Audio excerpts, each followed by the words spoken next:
మానవశివం మారుతుల్లేకం జితేంద్రియం బుద్ధిమతాం వరిష్టం వాతాద్విజం వానరిక్తముఖ్యం శ్రీరామదూతం శరణం ప్రపద్యే అతిర్వల్లామీ సౌలాభమేయం జరిమణి శాంతిగాని నామాతృగతం సకృజ్ఞానం మానవానాం నితమరస్వరూపం వాదిజాతం నమామి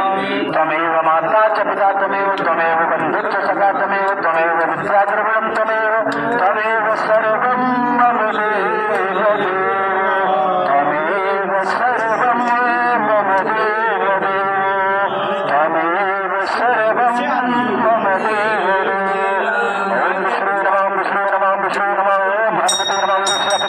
Om